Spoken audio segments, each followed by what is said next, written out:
Hello students, welcome back. तो जैसा कि आप लोग जानते ही हैं कि ये वीडियो सैम्पल क्वेश्चंस से रिलेटेड है। इसमें हम कुछ क्वेश्चंस को डिस्कस करेंगे विद आंसर्स। ये आईसीएआई ने अपने पोर्टल पर अपलोड कर दिए हैं। अगर आप वहाँ भी चाहते हैं तो वहाँ से डाउनलोड कर सकते हैं, नहीं तो आप मुझे मैसेज कर दीजिएगा, मैं आपको पीडीएफ प्रोवाइड कर दूंगा। ठीक है। सो ये जो क्वेश्चंस हैं ग्रेजुएशन से, जो ग्रेजुएशन कर रहे हैं स्टूडेंट्स, मतलब या कर चुके हैं, उनसे उनके लिए है।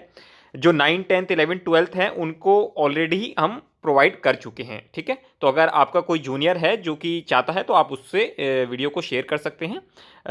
ठीक है। अब सबसे पहले जिन्होंने भी लेवल 1 को क्वालिफाई कर लिया है, सबसे पहले मैनी मैनी कॉन्ग्रेचुलेशंस। ठीक है। और अब लेवल 2 जो आपका 29 जनवरी को होने वाला है, ठीक है, उसके लिए थोड़ा सा हमारे को देखना पड़ेगा, बिकॉज ये ग्रेजुएशन का लेवल है तो यहाँ पर थोड़ा सा लेवल आपका हाई हो जाता है। ठीक है। तो कुछ कुछ क्वेश्चंस जो किस तरीके से पढ़ने हैं, कितनी जो टाइम की कांस्टेंट है हमारे पास, उस सब चीज़ों को देखकर आपको एनालाइज करना होगा। ठीक है। और मैं आपको बता दूं ये सिर्फ इंडिकेटिव है, मतलब ऐसा नहीं है कि इसी में से क्वेश्चंस आ जाएंगे, बट फिर भी आपकी प्रैक्टिस के लिए आप ये सब चीज़ें देख सकते हैं। मैं कुछ क्वेश्चंस दो तीन रीजनिंग के हैं वो भी आपके पास डिस्कस कर देता हूं, सो दैट आप उससे भी एक बार फेमिलराइज हो जाएं। फिर बाकी जो भी हम हमारा अकाउंटेंसी वगैरह का पार्ट है वो सारा हम डिटेल में डिस्कस करेंगे। ठीक है। चलिए। सो सबसे पहला क्या है, find out the wrong term. मतलब इसमें एक ऐसी टर्म दे रखी है जो कि रॉन्ग है, उसको हमारे को आइडेंटिफाई करना है। तो अब देखिए 14, 48, 98, 194, मतलब 8 तो नहीं है, 26 तो नहीं है, 386 नहीं है, मतलब ये सारी टर्म्स हमारी ठीक हैं। ओके। चलिए, अब आप रॉन्ग कैसे निकालोगे? देखिए कहीं ना कहीं हमारे को इसमें एक कोरिलेशन देखना पड़ेगा कि 8 से 14 हुआ, 14 से 26 हुआ, 26 से 48 हुआ, तो कितने का गैप हो गया? +6 +12, मतलब डबल हो रहा है। +6 के बाद +12 +24 होना चाहिए था। ठीक है ना, क्योंकि डबल हो रहा है। बट कितना हो रहा है? अगर हम 26 से 24 जाएंगे तो +22 हो रहा है। इसका मतलब जो 48 हमारा टर्म है ये क्या है? रॉन्ग है, क्योंकि वो सीरीज नहीं बन पा रही। 8 से 14 में कितना गैप? 6। 14 से 26 में कितना गैप? 12 का। 26 से 48 में कितने का होना चाहिए था? 24 का, पर है कितने का? 22 का। तो इसका मतलब जो हमारी रॉन्ग फिगर है वो कौन सी है? 48। ठीक है। इस तरीके से आप एक एनालाइज कर सकते हैं। नेक्स्ट की तरफ चलते हैं। Second, newspaper press. न्यूज़पेपर जो है वो प्रेस में छपता है। क्लोथ कहां पर बनता है? मिल में। ठीक है। तो इस तरीके से आप देख सकते हैं। Choose the pair in which words are differently related. Car road पर चलती है, शिप सी पर चलते हैं, रॉकेट स्पेस पे, तो और कौन सा है जो कि डिफरेंटली रिलेटेड है? एरोप्लेन और पायलट। हमारा डी ऑप्शन इसमें आ जाएगा। ठीक है। चलिए, अब हमारे को जो क्वेश्चंस इसमें डिस्कस करने हैं इस तरीके के आप एनालाइज कर सकते हैं। उसके बाद जो हमारा जो मेन पार्ट आता है वो है आपका बिजनेस स्टडीज और अकाउंटेंसी। वो हम एक बार डिस्कस कर लेते हैं, वो सबसे ज़्यादा इंपॉर्टेंट भी है आपके पार्ट पर। ठीक है। और उससे आप ज़्यादा से ज़्यादा स्कोर कर सकते हैं। तो सबसे पहला, industry is concern with the production of goods while commerce involve their trading. This statement is true. Okay. जो थोड़ा सा कुछ जिसमें एनालाइज की जरूरत होगी उसमें हम जरूर डिटेल में डिस्कस करेंगे। Manufacturing is concern with industry. तो जो मैन्युफैक्चरिंग है आपकी वो किससे है? एक तरीके से इंडस्ट्री, मैन्युफैक्चरिंग इंडस्ट्रीज होती हैं, ठीक है, उससे डील करता है। Buying and selling of goods and services is concern with, buying and selling का मतलब क्या होता है? It's means a trade. ठीक है। तो ये बाइंग और सेलिंग का मतलब क्या होता है? ट्रेड करना।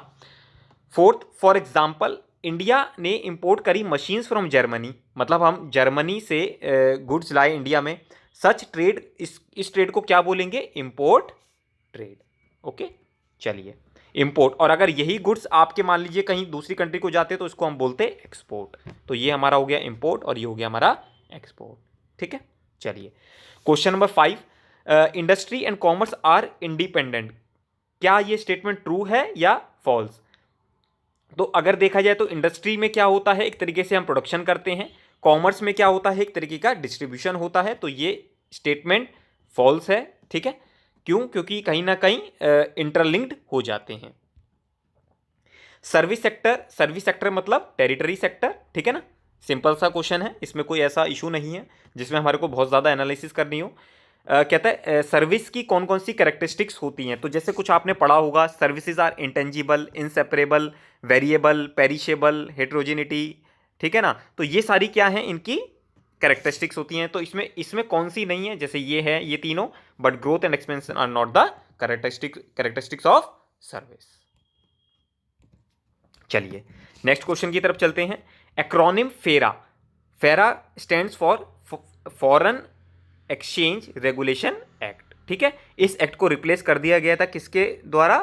फॉरेन एक्सचेंज मैनेजमेंट एक्ट के द्वारा, ठीक है, जो कि कब आया था? 1999 में आया था, ठीक है। ये सिर्फ माना आपके लिए रेफरेंस के लिए बता दिया, ठीक है। चलिए नेक्स्ट की तरफ चलते हैं। The term outsourcing was coined bye, तो देखिए ये एक सिंपल फैक्चुअल सा क्वेश्चन है, ठीक है। आप अपना बुक्स वगैरह भी इसमें से देख सकते हैं। मुझे कहीं ना कहीं आंसर इसमें जो मिल रहा था वैसे एक वो मॉर्टन करके भी था, नहीं तो आई थिंक आप ईस्टमैन कोडेक के साथ भी जा सकते हैं, ठीक है। नहीं तो आप एक बार इसको रिव्यू कर लीजिएगा प्लीज़, एक बार अपने पार्ट पर भी इस क्वेश्चन का आंसर आप चेक कर लीजिएगा, ठीक है। चलिए सो बिजनेस स्टडीज़ का हमने सारा कवर कर लिया है। अब जो हमारा, देखिए मैं कुछ पार्ट वही करवा रहा हूँ कवर जो इसमें मेरा फोटे है, ठीक है, और बाकी अगर आपकी रिक्वेस्ट होती है तो उसको भी हम कर लेंगे, बिकॉज कुछ स्टूडेंट्स थे जिन्होंने रिक्वेस्ट करी थी कि सर आप प्लीज़ एक बार कॉमर्स विजार्ड से पहले कुछ क्वेश्चंस भी अगर डिस्कस कर देंगे तो हमारे लिए बेनिफिशियल हो जाएगा, ठीक है। तो उसी के लिए रिगार्डिंग में मतलब ये वीडियो बनाया जा रहा है। अब हमने देखिए कुछ रीजनिंग के, कुछ बिजनेस स्टडीज़ ये कवर कर लिया। अब हम जो है डिस्कस कर रहे हैं अकाउंटेंसी का पार्ट, ठीक है। तो और थोड़ा सा इसमें अगर आपके मैं लेवल बताऊंगा तो एज कंपेयर, देखिए अकाउंटेंसी 11th में भी है और 12th में भी है, तो वहाँ का अगर आप क्वेश्चंस का स्टैंडर्ड देखेंगे तो वो कंपेरेटिवली इजी है, बट यहाँ पर थोड़ा सा लेवल आपका हाई हो जाता है, बिकॉज यहाँ पर आपके कंसोलिडेशन से रिलेटेड जो कंसोलिडेटेड बैलेंस शीट वगैरह हैं, माइनॉरिटी इंटरेस्ट और इस तरीके के क्वेश्चन यहाँ पर आ जाते हैं। तो सबसे पहला हम क्वेश्चन लेकर चलते हैं। Manoj has made a sale of ₹70,000, कहता है मनोज ने 70,000 रुपये की सेल करी, जिसमें से 40,000 रुपये तो कैश है, ठीक है। इसका मतलब 30,000 रुपये क्या हो गया? क्रेडिट सेल हो गई। विच कॉन्सेप्ट इज फॉलोड, अगर हमने उस 30,000 की सेल्स को रिकॉर्ड करना है तो कौन सा कॉन्सेप्ट रिकॉर्ड करेंगे हम? एक्रूअल बेसिस पर, ठीक है। चलिए यहां पर आपसे एक तरीके से जो आपने कॉन्सेप्ट्स पढ़े थे 11th-12th में उसका एप्लीकेशन पार्ट कर रहे हैं कि आप प्रैक्टिकली उसको कैसे डील करेंगे, क्योंकि अब देखिए कहीं ना कहीं आप ग्रेजुएट है, इसका मतलब आपका 21 ईयर्स एज कंप्लीट हो चुका हो मोर और लेस, तो कहीं ना कहीं आपके पास वो जो एनालाइज करने की पावर है वो डेवलप आपका हो गया होगा। In which of the following cases accounting estimates are needed, किन केसेस में अकाउंटिंग एस्टिमेट्स चाहिए होता है? तो एम्प्लॉयमेंट बेनिफिट निकालने में, लॉसेस में, इन्वेंट्री ऑब्सोलेंस में, सब केस में आपको क्या चाहिए होता है? अकाउंटिंग एस्टिमेट्स की जरूरत होती है। चलिए तो हमारे 2 क्वेश्चन कंप्लीट हो चुके हैं। Now third question is message Kumar firm has reported a profit of ₹2,80,000 for the year ended 2019 after taking into consideration the following items. अच्छा ये बेसिकली क्या है कि भाई हमने ये प्रॉफिट निकालते वक्त ये सारी चीज़ों को टेकन रिगार्ड कर लिया और आप इसका ट्रीटमेंट बता दीजिए कि करेक्ट प्रॉफिट क्या होगा, ठीक है ना। वो पूछ रहा है करेक्ट अमाउंट ऑफ प्रॉफिट्स बता दीजिए, ठीक है। तो कहीं ना कहीं हमारे को सबसे पहले क्या होता है, देखिए मैं जिस हिसाब से क्वेश्चंस पढ़ रहा हूँ आपको वो एनालाइज करना होगा कि हमारे को क्वेश्चन पढ़ा, हमने देख लिया कि भाई पूछ क्या रहा है, हमारे को पता होना चाहिए, ठीक है। अब आप खुद सोचिए कि इस तरीके के क्वेश्चंस भी आपसे पूछे जा सकते हैं, तो ये कहीं ना कहीं आपके माइंड में जो आपकी कैलकुलेशन है वो चलती ही रहनी चाहिए। अब देखिए मैं इसको कैसे सॉल्व करता हूँ। मान लीजिए 2,80,000 रुपये है, ठीक है। ये निकाला गया है आफ्टर टेकिंग अकाउंट दिस, मतलब हमने एक असेट खरीदा जिसको P&L अकाउंट में डाल दिया, तो ये तो गलत कर दिया, इसको ऐड कर दो। प्रॉफिट हमने फर्नीचर बेचा और हमने प्रॉफिट डाल दिया, ठीक है ना, on the sale of furniture, तो फर्नीचर बेचा तो उसको हम माइनस कर देंगे। सैलरी अभी तक पे ही नहीं करी है तो इसको हमारे को माइनस करना होगा। तो अब आप इसको कैलकुलेट करिए, 2,80,000 में प्लस 50,000 करेंगे कितना हो जाएगा? 3,30,000। उसमें से आप ये दोनों एक्सपेंस माइनस करेंगे तो 3,30,000 माइनस 27,000 तो कितना आ जाएगा आपका? 3,03,000। क्या ऑप्शन हमारे पास अवेलेबल है? यस, ऑप्शन हमारे पास अवेलेबल है, ठीक है। चलिए फिर भी मैं रिक्वेस्ट करूंगा अगर आपको कोई डाउट है प्लीज़ आप पूछ सकते हैं, नो इशू। कमेंट बॉक्स पर मेंशन करिए और अपने कुछ जो फ्रेंड्स हैं उनके साथ शेयर कर सकते हैं, सो दैट कि अगर कोई आपके माइंड में डाउट नहीं रेज हुआ तो आप किसी दूसरे के माइंड में रेज हो सकता है तो वो पूछ सकता है, तो कहीं ना कहीं आपको भी बेनिफिट उसका मिलकर चल सकता है। चलिए आगे चलते हैं सिंपल तरीके से।